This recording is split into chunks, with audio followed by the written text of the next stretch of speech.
Hi, I hope you are doing fine with your loved ones. Welcome to Ikai Se Anand from Unit till Infinite. So I'm Sneha and I'm teaching you real analysis. We started Infinite series and today we are going to do questions on Infinite series. So I tried my best to find out the most appropriate examples, 5 examples to get you to know that how should you apply the test and how would you be confirmed that ये वाला test इस series पर apply करने से मुझे answer मिल जाएगा. So my strategy to do question is that कि मैं आपको ऐसा नहीं है I do with you enormous number of questions और आपको पता ही नहीं चले, you just have to mug up कि हाँ इस क्वेश्चन में ये टेस्ट लगाना है या ये क्वेश्चन इस हिसाब से होगा. What I'm trying here to tell you is given a question, उसको देख करके आपको कैसे समझ में आ जाएगा कि इस पर्टिकुलर क्वेश्चन में मुझे ये टेस्ट लगाना है. Remember we have 6 test with us for positive term series और टुडे हम लोग जो सीरीज उठा रहे हैं वो पॉजिटिव टर्म सीरीज ही होंगे. सो वो 6 टेस्ट में से ये डिसाइड करना कि आपके गिवन सीरीज में कौन सा टेस्ट लगेगा, ये सबसे बड़ा काम होता है. अगर ये हो गया तो फिर टेस्ट लगा करके आंसर निकालने में बहुत बड़ी चीज नहीं होती. ठीक है, सो विदाउट एनी फर्दर वो मैं स्टार्ट करती हूँ क्योंकि बहुत लंबा वीडियो होने वाला है अकॉर्डिंग टू मी. हाँ, एक और चीज मैं बता देती हूँ.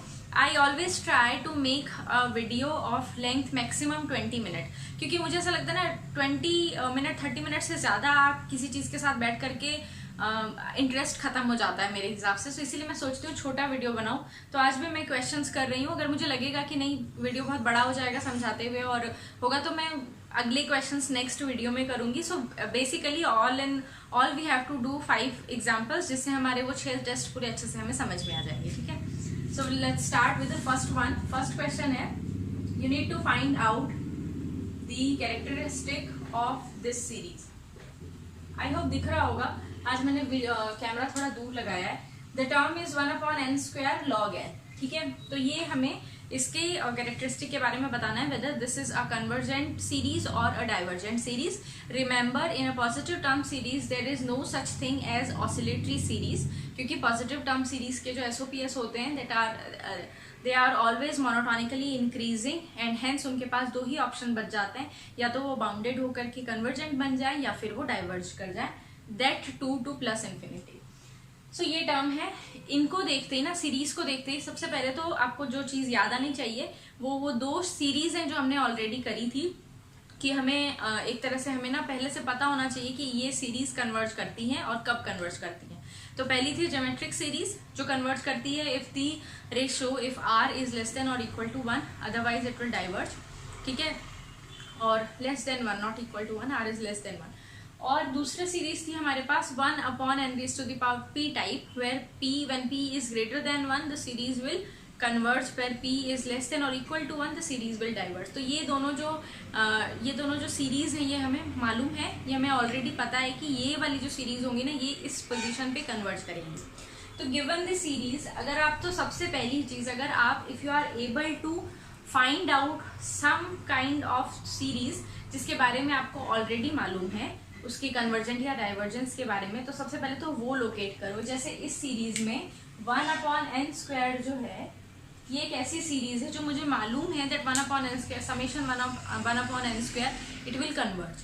ठीक है, तो सबसे पहला चीज तो क्या हो गया, यू हैव टू लोकेट. सबसे पहले तो nth टर्म लिख लो इसका. सीरीज का nth term is 1/n square log n. और एक मुझे सीरीज दिख गई ऑलरेडी जिसका nth टर्म है 1/n स्क्वायर, जो मैं जानती हूँ दैट दिस विल कन्वर्ज. ठीक है, अब जैसे ही मुझे ये पता चल गया ना कि मुझे एक सीरीज मिल गई जिसकी कैरेक्टरिस्टिक मुझे मालूम है, तो इसका मतलब मैं कंपैरिजन टेस्ट अप्लाई करूंगी. 2 तरह के होते हैं कंपैरिजन टेस्ट, या तो आप un less than equal to vn proof कर दो या फिर आप un/vn फाइंड आउट करो. आपका पहला काम होगा, चाहे आप कोई सा भी कंपैरिजन टेस्ट अप्लाई कर रहे हो, आपका पहला काम होगा you have to find out what is un/vn. तो un तो आपकी गिवन सीरीज की टर्म्स हो गई और vn जो आपने सीरीज देखी उस गिवन सीरीज में से उस टर्म में से देखा कि हाँ इस पर्टिकुलर सीरीज का, इसको अगर मैं इस तरह से देखूँ ना 1/n square into 1/log n, तो हाँ 1/n स्क्वायर मुझे मालूम है कि 1/n स्क्वायर विल कन्वर्ज. ठीक है, तो सबसे पहले मेरा क्या काम होगा, un/vn फाइंड आउट करना. यही लिख देते हैं, un/vn will be nothing but 1/log n, है ना. 1/n स्क्वायर तो कैंसिल हो जाएगा. So 1 upon log n. Now इसका लिमिट अगर मुझे सेकेंड वाला टेस्ट अप्लाई करना है तो all I need to do is I need to find out what is the limit of un upon vn and this is 0. log n is an increasing function. As n approaches to infinity, it approaches to infinity. So 1 upon log n will approach to 0. ये आ गया 0. तो second test तो fail हो गया क्योंकि second test में ऐसा लिखा था if this comes to be a non-zero finite number then both the series they behave alike. But ये तो 0 आ गया तो यानी सेकेंड टेस्ट तो हम नहीं अप्लाई कर सकते. बट ये 0 आया तो मुझे एक चीज जरूर ये पता चल गई that this will imply that un is less than or equal to vn for large n. for large n. ठीक है, तो यहाँ से इसीलिए मैंने बोला था अगर आप कंपैरिजन टेस्ट लगा रहे हो तो सबसे पहले un अपॉन vn ही फाइंड आउट करो whether you are applying the comparison test first type or the second type. ये क्यों पता चला मुझे that un is less than equal to vn because un upon vn जो है un अपॉन vn जो terms हम देख रहे हैं वो कहाँ जा रही है, 0 की तरफ जा रही है. As n is increasing that means जैसे जैसे n का मैग्नीट्यूड बढ़ रहा है वैसे वैसे un अपॉन vn छोटा होता जा रहा है. और कोई भी रैशनल नंबर अगर मैं कहूँ न्यूमिनेटर अपॉन डिनोमिनेटर टाइप ये छोटा कब होता जाता है, जब ये जो vn है ये un से बड़ा होता जा रहा है ना. तो इस चीज को mathematically I can write this thing as un is less than equal to vn for large n. उसका मुझे टेंशन नहीं लेना कौन से n के लिए, कितने नंबर n के लिए ये ऐसा हो रहा है या कौन सा n है मुझे पर्टिकुलर वो जानना है. मुझे बस इतना जानने में इंटरेस्ट है कि as n is approaching to infinity ये दोनों बिहेव कैसे कर रहे हैं. और मुझे इस लिमिट से पता चला दैट un जो है वो धीरे धीरे छोटा होता जा रहा है और vn उससे बड़ा होता जा रहा है. तो un is less than equal to vn as n approaches to infinity. तो ये जैसे ही मुझे यहाँ मिल गया ये वाला तो यहाँ मैं फर्स्ट कंपैरिजन टेस्ट अप्लाई कर सकती हूँ. और फर्स्ट कंपैरिजन टेस्ट क्या था, अगर तो vn कन्वर्ट करेगा तो un कन्वर्ट करेगा. Now my vn is 1 upon n square. I know that summation 1 upon n square converges. This implies that summation 1 upon n square log n will converge.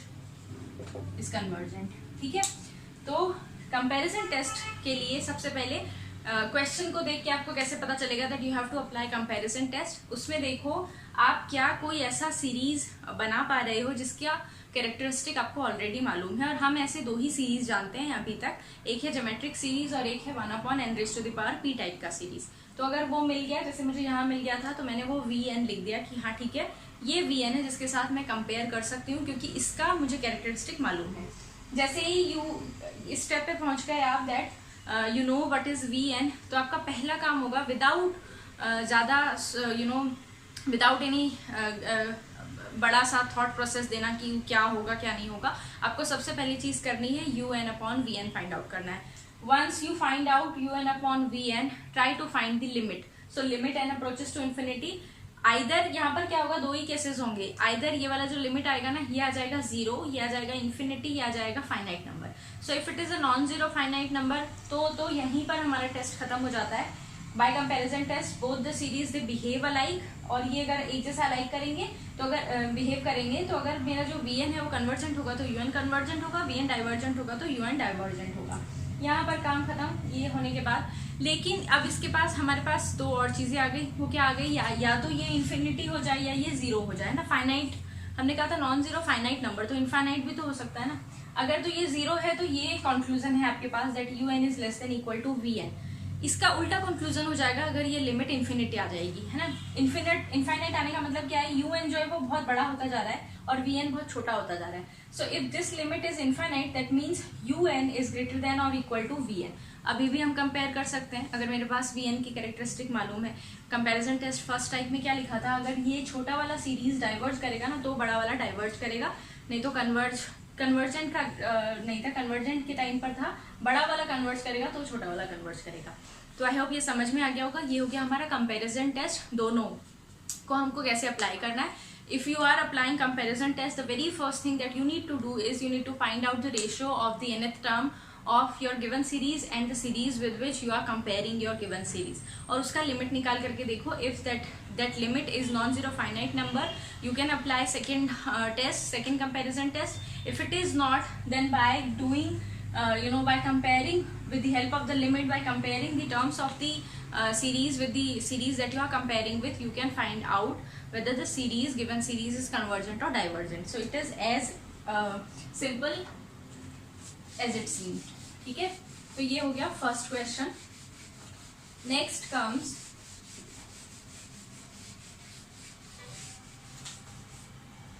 ठीक है, अगला क्वेश्चन कर लेते हैं हम लोग. सेकेंड क्वेश्चन है, you have to find out the characteristic of the series whose nth term is given to you.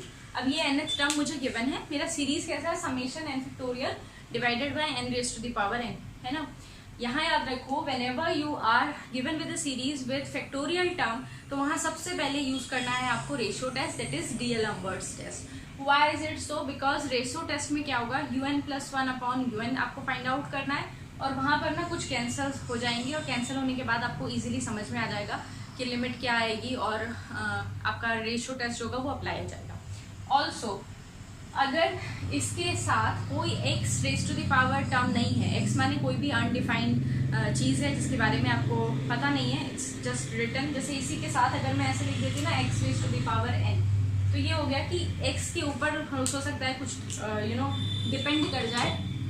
उस केस में भी आपको पहले तो रेशियो टेस्ट ही अप्लाई करना है, यानी n + 1th टर्म निकालनी है, और फिर un + 1/un निकालना है. ठीक है, तो इसका n + 1th टर्म क्या होगा, जहां पर भी n है वहां आपको रिप्लेस करना है n + 1 से. So this is n + 1 factorial divided by n + 1 raise to the power n + 1.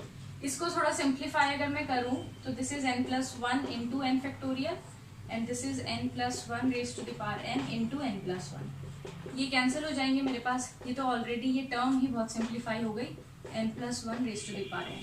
Now I need to find out, since I am applying D'Alembert's test, ratio test, I need to find out un + 1/un.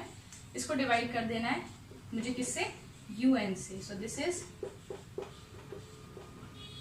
is what I am dealing with, n/n + 1 whole raised to the power n. And this यहाँ से अगर मैं नीचे से n common ले लूँ तो n cancel हो जाएगा, और I am left with 1/1 + n raised to the power n. Now I know that 1 + 1/n raised to the power n is approaching to e, that is the Euler's number, जिसकी value होती है that lies between 2 and 3. It's an irrational transcendental number that lies between 2 and 3. Approximate value होती है 2.7. तो ये जो चीज़ है ना थोड़ी सी आपको ध्यान में रखनी है. ये मैंने सीक्वेंस के टाइम पे भी बताई थी, 1/1 + n it approaches to e. So this will now this limit, मुझे एक्चुअली लिमिट निकालनी है ना, इसीलिए मुझको ये चाहिए था. So the limit as n approaches to infinity, un + 1/un is nothing but 1/e. Now I know that e is something which is lying between 2 and 3, so 1/e will obviously be less than 1.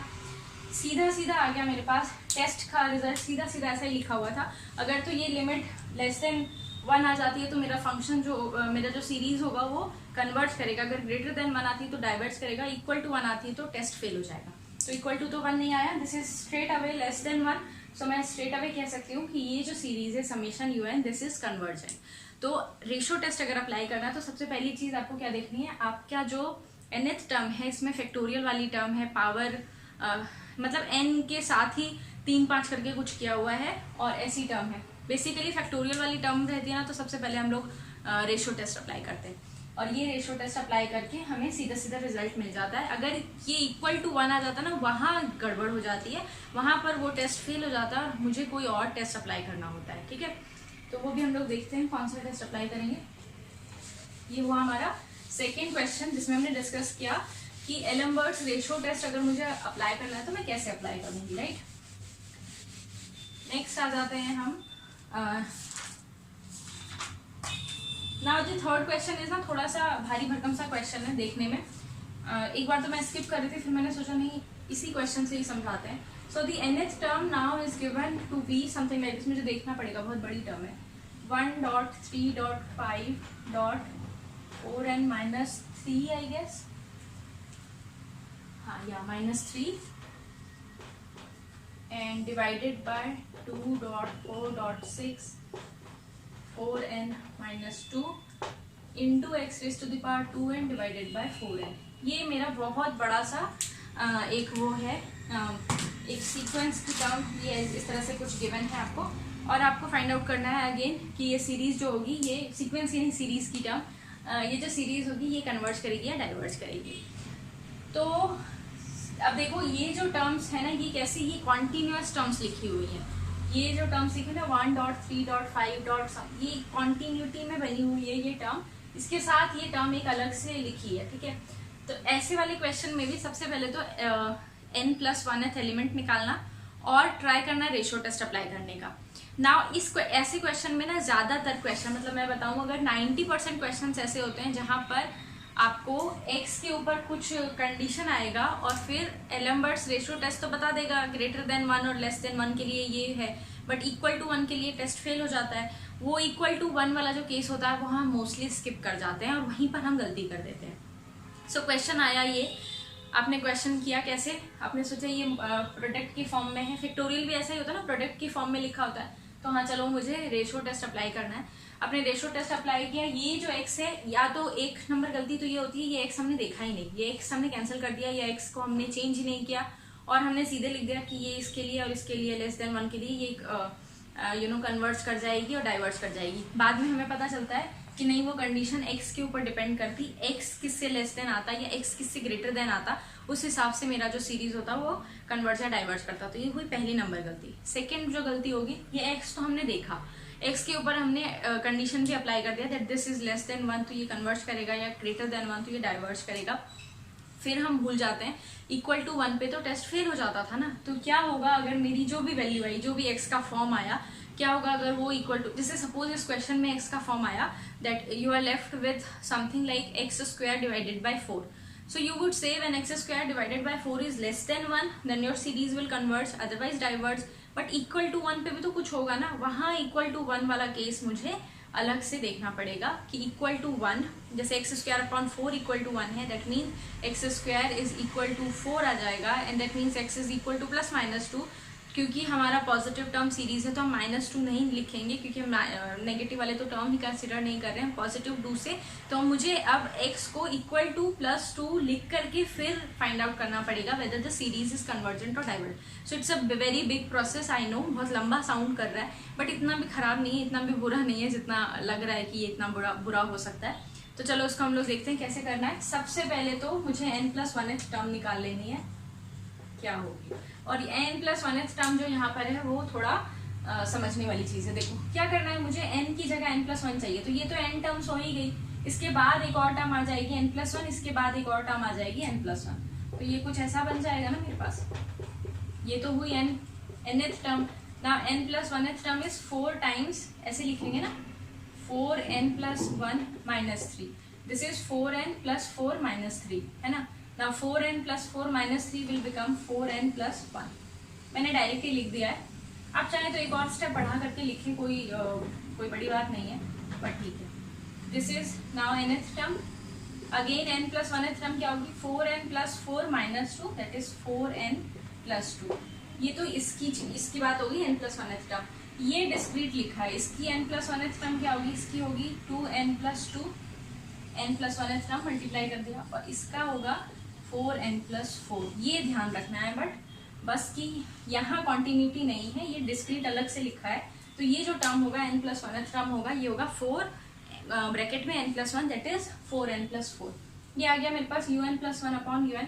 अब ऐसे वाले question में आगे जा करके परेशान होने से अच्छा है यहीं पर you have to find out, एक तरफ तो you have to find out un+1/un, और एक तरफ साथ साथ में निकाल लो un/un+1, ठीक है। साथ साथ में निकालोगे ना तो इजीली समझ में आ जाएगा क्या है, बाद में निकालोगे और बाद में निकालना ही पड़ेगा। देखो आप, मैं बताती हूँ कैसे। नाउ व्हाट इज un+1/un, ये मैं यहीं से कैंसिल करना स्टार्ट कर देती हूँ। देखो ये टर्म ऊपर रहेगी, ये टर्म नीचे रहेगा, ये टर्म नीचे आ जाएगा, ये टर्म ऊपर चला जाएगा जब मैं डिवाइड कर रही हूँ, तो ये चीज तो कैंसिल हो जाएगी ना। कौन सी, ये जो फर्स्ट nth टर्म है, this and this will get cancelled, और ये वाली टर्म भी इसके साथ कैंसिल हो जाएगी। तो ये तो बचा ही नहीं मेरे पास, ऊपर बचा 4n+1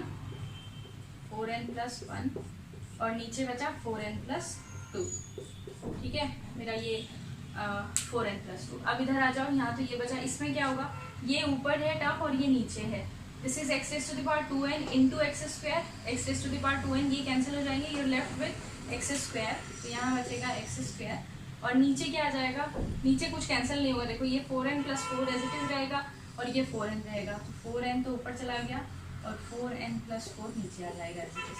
ये हुआ मेरा un + 1/un।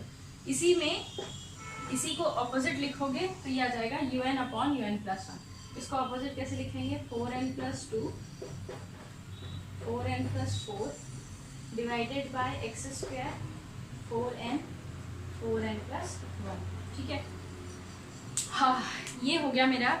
अब मैंने इसको साथ में लिखने के लिए क्यों कहा, ये आपको अभी पता चलेगा कि ऐसा क्यों कहा है मैम कि साथ में लिखना है। बट ये दोनों लिखने के बाद what you need to do is, सबसे पहले तो रेशियो टेस्ट अप्लाई कर रहे हैं हम, राइट। तो रेशियो टेस्ट के लिए मुझे ये वाला क्वोशिएंट चाहिए, इसका लिमिट निकालना है। So limit n approaches to infinity un + 1/un, ये निकालना है मुझे, ठीक है। इसमें देखो यहीं पर लिख रही हूँ मैं, यहाँ से n कॉमन ले लूँ तो ये आ जाएगा n 4 + 1/n × 4n × x²। 4 भी कॉमन ले सकती हूँ वैसे तो मैं चाहूँ तो, ठीक है, 4 भी कॉमन ले लो, 4n, ये का 1/4n। यहाँ से भी मैं 4n कॉमन लेती हूँ, ये आएगा 1 + 2/4n। यहाँ से भी 4n कॉमन ले लिया, ये बचा 1 + 4/4n। ठीक है, ये कैंसिल हो गया, 4n कैंसिल करने के लिए मैंने कॉमन लिया था 4n, ठीक है। Now as n approaches to infinity, देखो n approaches to infinity 1/n will approach to 0, तो ये सब जो 1/n वाली टर्म्स हैं ये 0 होती चली जाएंगी, ये भी 0 हो जाएगा और ये भी 0 हो जाएगा। You are now only left with x², ठीक है। अब आ गया ना x के ऊपर, यहाँ डिपेंड कर गया, क्या करेंगे अब, ज़्यादातर क्या होता है बच्चे ये x² ही भूल जाते हैं और लिख दिया कि हाँ ये 0 आ गया, दिस इज इक्वल टू 1, क्योंकि देखो ना अगर ये 0 चला गया तो दिस इज 1 ओनली, तो दिस इज इक्वल टू 1 लिख दिया, टेस्ट फेल हो गया। बाद में पता चला अरे x के ऊपर डिपेंड कर रहा था, ठीक है, तो ये आ गया x²। अब मेरा जो रेशियो टेस्ट है उसके according the series will converge in, ठीक है, summation un converges if x² is less than 1 and diverges if x² is greater than 1. Test will fail when x², ये लिख लो अगर आपको लगेगा ना, fail, test fails if x² is equal to 1। क्या होगा इससे ना, आपकी ये गलती नहीं होगी कि आप x² equal to 1 वाला केस भूल गए। Now when x² is less than 1, this is nothing but can be written as this particular thing can be written as mod x less than 1, this can be written as mod x greater than 1। ये क्या है, हम लोग जो algebra बचपन में करते थे ना, algebra x² - 1 is less than 0, और फिर देखते थे कौन से x के लिए ये ट्रू है, वहां से आया है। सो mod x less than 1 के लिए the series will converge, mod x greater than 1 के लिए द सीरीज विल डाइवर्ज। इससे क्या पता चलेगा, that x is equal to +-1। Now -1 हम कंसिडर नहीं करेंगे, उसकी दो रीजन है। एक तो यहाँ पर ना जो फंक्शन आ रहा है हमारा, जो भी हमने nth टर्म लिखी थी वो इवन है उसके लिए भी, और दूसरा ये क्योंकि हम पॉजिटिव टर्म सीरीज में हैं, हम टेस्ट जो अप्लाई करेंगे वो पॉजिटिव टर्म के लिए अप्लाई करेंगे, इसीलिए हम +1 लिखेंगे। तो इस तरह से अगर कुछ भी आएगा ना, +-16, +-7, +-9 कुछ भी, तो आपको प्लस वाली टर्म उठानी है। सो +1 आएगा। क्योंकि मेरा ये टेस्ट यहाँ फेल हो जाता है, जब रेशो टेस्ट फेल हो जाता है तो हम रावीज टेस्ट पर चलते हैं, मतलब डी-एलेम्बर्ट्स टेस्ट फेल हो गया यानी =1 वाला केस आ गया, उस केस में मुझे क्या करना होता है, रावीज टेस्ट करना होता है। तो ये एक क्वेश्चन ऐसा है जिसमें मैंने दोनों टेस्ट अप्लाई करने हैं, ठीक है।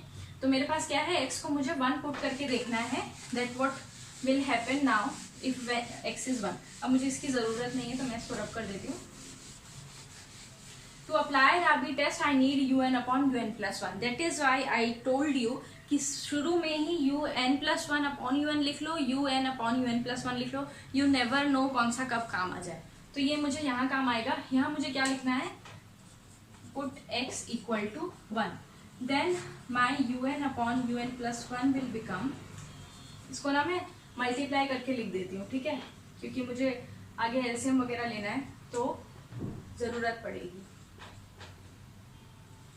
8n + 8 divided by x², since x is 1, x² is 1, ये क्या बचेगा मेरे पास, 16n²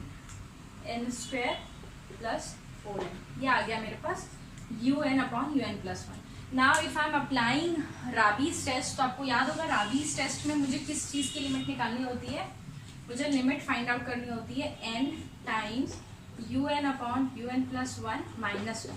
तो सबसे पहले तो मुझे इसमें से -1 करना पड़ेगा, दैट इज वाई मैंने पहले ही मल्टीप्लाई करके लिख दिया, ताकि जब मैं -1 करूँ तो मुझे एक्स्ट्रा एफर्ट नहीं करना पड़े, सीधे -1 मैंने सीधे एलसीएम निकाल सकूँ और साथ में n के साथ मल्टीप्लाई करना है। तो this is nothing but n, मेरे तो ना पेन बहुत, सो n, इसको क्या करना है, मुझे -1 करना है, तो ये मैं डायरेक्ट ऐसे लिखूं -1, दैट मीन्स ये माइनस, ये वाली टर्म माइनस हो जाएगी, 16n² minus 4n divided by 16n² plus 4n। That is, ये 16n² कैंसिल हो जाएगा, इन सबको आप अगर सॉल्व करोगे ना तो I think you left with 20n plus 8 divided by 16n² plus 4n। Now n common ले लो, यहाँ पर n² कॉमन आ सकता है, यहाँ पर n कॉमन आ सकता है, तो आप कॉमन ले लो, n यहाँ बचेगा 20 प्लस 8/n, यहाँ n² कॉमन लेने के बाद बचेगा 16 प्लस 4/n, ठीक है। सो फाइनली ये आ गया मेरे पास, दिस n इंटू n, और ये n सब कैंसिल हो जाएंगे, मेरे पास ये बच गया। Now the limit as n approaches to infinity of this term, that is n into un upon un plus 1 minus 1 is the limit of this as n approaches to infinity। इसका limit क्या होगा, again 8 upon n will approach to 0, 4 upon n will approach to 0, I am left with 20/60, so 20/60। This number is greater than 1 and according to Rabi's test, if this limit is greater than 1, the series will converge। तो यहाँ मेरे पास finally आ गया that summation un converges when mod x is less than और equal to 1 and diverges when mod x is greater than 1। तो ये extra effort करना पड़ा मुझे, क्यों, क्योंकि मेरा रेशियो टेस्ट फेल हो गया था when x² is equal to 1, that is x equal to +-1, ठीक है। सो आई होप ये आपको समझ में आ गया। यही था आई थिंक सबसे बड़ा वाला इसका क्वेश्चन। ये एक ऐसा क्वेश्चन था जिसमें you have to apply both the test, और दोनों टेस्ट की कंडीशंस अलग अलग हैं, so you have to be very careful whether you are doing un plus 1 upon un और you are doing un upon un plus 1। Now fourth question is again the nth term is given to you as 1 upon I guess 1 plus 1 upon root n raise to the power minus n raise to the power 3/2, ठीक है, कुछ ऐसा given है, -n raise to the power 3/2, ठीक है। इसका आपको निकालना है, क्या कैरेक्टरिस्टिक बताना है। तो देखो इसमें क्या होगा, जैसे ही आपको n raise to the power something मिले ना, तो आपको निकालना है, आपको यूज करना है कॉशीज nth रूट टेस्ट, क्योंकि वो रूट वाला टेस्ट था, यानी आपको जो आपके nth टर्म है उसका पावर लिखना है 1/n। पावर जैसे ही आ जाएगा ना, कहीं पर n की पावर कहीं लिखी हुई है, फैक्टोरियल वगैरह कुछ नहीं है, सिर्फ n की पावर है, वहाँ आपको nth रूट टेस्ट अप्लाई करना है, ठीक है। सो मैंने क्या फाइंड आउट करना है, un raise to the power 1/n, so this is 1 plus 1/n raise to the power -n raise to the power 3/2 और इसकी पावर 1/n। ना इसकी पावर 1/n का मतलब है n -n raise to the power 3/2 divided by n लिख रहे हैं हम, so this is 1 plus 1 upon root n, और इसको मैं सीधे लिख सकती हूँ ना, -n raise to the power 1/2 divide करके माइनस करना होता है, तो this can be written as 1/1 plus 1 upon root n raise to the power root n। ये जो पावर माइनस में था ना उसको मैं नीचे लिख रही, क्यों, क्योंकि मुझे समझ में आ गया, यहाँ देखते ही मुझे लगा कि this is 1 plus 1 upon n raise to the power n वाला टाइप का है, तो मुझे ये पॉजिटिव चाहिए, इसलिए मैं नीचे लेगी।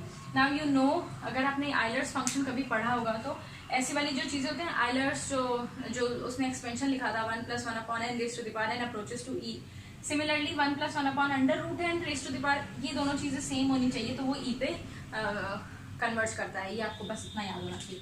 So this will converge now, limit n approaches to infinity un raised to the power 1/n, this is nothing but 1 upon e, and this is less than 1, and hence the series is convergent by Cauchy's nth root test. So जब भी हमारे पास power में कुछ होगा ना, जैसे इसका power लिखा है कि हाँ ये दिस इज समथिंग मतलब पावर में है, तो आपको क्या करना है, आपको सोचना पहले nth रूट टेस्ट अप्लाई करते हैं, अगर वो नहीं अप्लाई होगा तो फिर हम लोग किसी और टेस्ट की तरफ बढ़ेंगे। ठीक है, लास्ट जो क्वेश्चन आ जाता है वो है लॉग टेस्ट के ऊपर। ठीक है, देखो लॉग टेस्ट ना बहुत, सिंस इट्स नाम ही है आपका लॉग टेस्ट, लॉगरिथमिक टेस्ट, तो इसका मतलब it has something to do with the number Euler's number e, क्योंकि आपको पता है log e is equal to 1 होता है। तो अगर मेरे क्वेश्चन के अंदर मतलब un अपॉन un+1 निकाला या un+1 अपॉन un निकाला और कुछ करके e के इक्वल आ गया और फिर कहीं पर आप अटक गए हो, कहीं कोई टेस्ट फेल हो गया, तो आप सोचो सबसे पहले लॉग टेस्ट अप्लाई करने का। ठीक है, तो ये एक अलग सा क्वेश्चन है, मैं लिख देती हूँ question, 5th question which is the last question. इस क्वेश्चन को ना लिखा भी थोड़ा अलग से है, कुछ ऐसा लिखा x upon 1 factorial x square upon 2 factorial, और भी कुछ है साथ में, हाँ और भी है, x square into 2 3 raise to the power 3 x rays to the power 3 upon 3 factorial and so on. ये लिखा है मेरा कि this is the nth, this is the series, you have to find out whether the series is convergent और not. ठीक है, तो सबसे पहले तो देखो मुझे nth टर्म निकालना है सबसे पहले इस सीरीज का। ना nth टर्म के लिए मुझे यहाँ तो समझ में आ रहा है देख करके that this is n rays to the power n x rays to the power n upon n factorial, but ये 1 कुछ नहीं बन पा रहा, मतलब 1 किसी फॉर्म में नहीं आ पा रहा। तो मैंने क्या किया, इसको इग्नोर कर दिया एक बार के लिए कि चलो उसको इग्नोर करते हैं। फर्स्ट टर्म को इग्नोर करेंगे, हमने पढ़ा भी था, we did in the very first slide that in the very first video that if in a given series if you add finite number of terms or if you exclude finite number of terms, तो उसके जो characteristic होता है उस पर कोई फर्क नहीं पड़ता। तो हमने फर्स्ट टर्म को इग्नोर कर दिया, चलो इग्नोर करते हैं हम nth टर्म, यहाँ से शुरू करके सीरीज को nth टर्म लिखते हैं। the nth term now is n rays to the power n x rays to the power n upon n factorial. ठीक है, तो ये n फैक्टोरियल वाली चीज़ आ गई। जैसे ही n फैक्टोरियल वाली चीज़ आ गई तो आपको एलमवर्ट्स रेशियो टेस्ट अप्लाई करना है, यानी un+1 लिखेंगे n+1 raise to the power n+1, कुछ ऐसा लिख दिया। अब मैंने बोला था जैसे ही ये x वाली टर्म साथ में आए ना, तो आपको क्या करना है, un+1 अपॉन un और un अपॉन un+1 दोनों इकट्ठे लिख लेने हैं। ठीक है, तो यही लिख देते हैं un+1 अपॉन जो un होगा वो देखो, या इसी को अगर मैं थोड़ा करूँ तो ये कुछ ऐसा बच जाएगा मेरे पास, into x rays to the power n into x divided by n factorial. ये बचेगा ना, कैंसिल करके n+1 कैंसिल कर दूंगी। नाउ un+1 क्या बचा मेरे पास, I am left with this much n rays to the power n, दोनों को डिवाइड करने के बाद तो ये मेरे पास बच गया। इसी तरह से un+1 और सॉरी un अपॉन un+1 अगर मुझे निकालना होगा तो ये उल्टा हो जाएगा, n rays to the power n अपॉन n+1 raise to the power n into x, है ना। This is not. Now ratio test के अकॉर्डिंग क्या होगा, this is if you have to find out the limit, if you have to find out limit n approaches to infinity un+1 upon un, तो ये क्या लिख सकते हैं हम, I can write it as limit n approaches to infinity 1+1 upon n raised to the power n into x, and this limit is e into x। ठीक है, क्या किया मैंने, क्योंकि यहाँ पर देखो ये जो होगा same, it can be written as 1+1 upon n raised to the power n, this limit is e और ये x है, तो ये आ गया ex। जैसे ये e आ गया ना, तो आपको पता चल गया इस टर्म में मुझे लॉग टेस्ट अप्लाई करना पड़ेगा। ये क्या होगा, now I can right that my series converges if ex is less than 1 and diverges if ex is greater than 1. Test fails, which is very important, when ex is equal to 1. यानी यहाँ से मुझे पता चला that when x is less than 1 by e, my series will converge. When x is greater than 1 by e, my series will diverge. But when x is equal to 1 by e, ratio test will fail, I have to apply another test. अब दो ही test बच जाते हैं मेरे पास, या तो राबीज test और या फिर बच जाता है मेरे पास लॉग टेस्ट। तो मुझे लॉग टेस्ट अप्लाई करना है क्योंकि ई वाली टर्म आ गई है। ठीक है, so I don't need these things.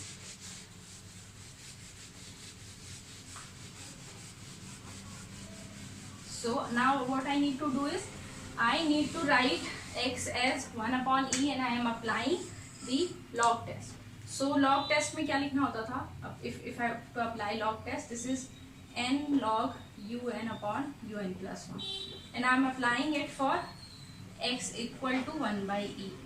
So this will become n log, this is n raised to the power n upon n plus 1 raised to the power n into 1 upon e, that means e यहाँ आ जाएगा. ठीक है. इसके बाद सी, अब ये log वाली property apply कर रही हूँ मैं. This is log n upon n plus 1 raise to the power n plus log e which is 1. ठीक है. लॉग की property log a into b is equal to log a plus log b. Next क्या करना है मुझे, ये कुछ ऐसा आ गया राइट. n, इसको देखो, अब इस चीज को मैं ऐसे लिख सकती हूँ log n plus 1 upon n raise to the power minus n plus 1. ये लिख सकते हैं ना. मैंने उल्टा कर दिया एक्चुअली. ठीक है, क्योंकि मुझे जरूरत है उल्टे की.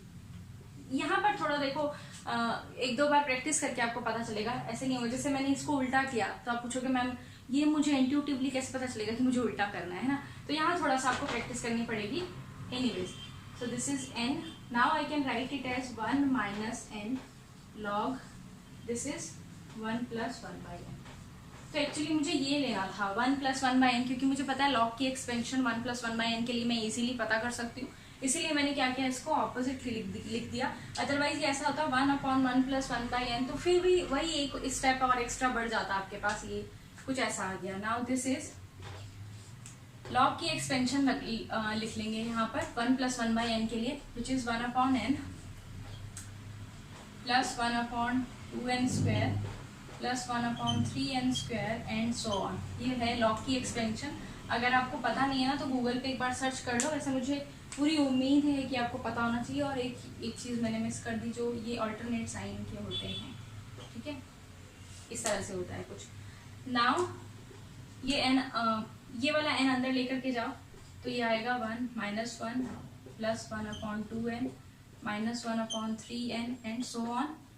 और लास्टली ये कैंसिल हो गया. ये वाला n भी अंदर ले जाओ तो you are left with 1 upon 2 minus 1 upon n square या n क्यूब है n square minus 1 upon 3n plus so on. ये n वाली टर्म्स होंगी. इससे आगे जो टर्म्स होंगे उनमें n होगा डिनोमिनेटर में, इसमें नहीं होगा.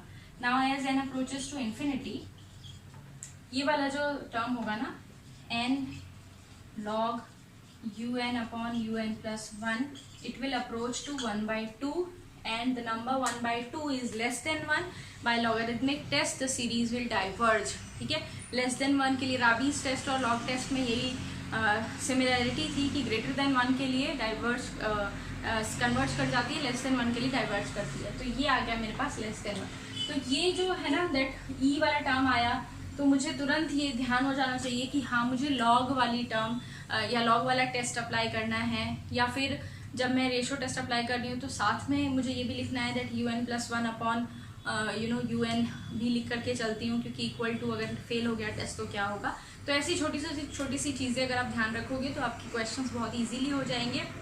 आई ट्राइड माई बेस्ट कि आपको 5 एग्जाम्पल्स में से मैं बिल्कुल सबसे मतलब मैक्सिमम क्या बोलते हैं मिनिमम एफर्ट और मैक्सिमम रिजल्ट मिलने वाला सिचुएशन ऐसा था कि मैं सारे टेस्ट अच्छे से आपको एक्सप्लेन कर सकूं कि आपने कैसे अप्लाई किया है. Now it's your turn, you have to turn now it's your turn, you have to turn the pages of your book to find out कि आपसे कितने क्वेश्चंस हो सकते हैं.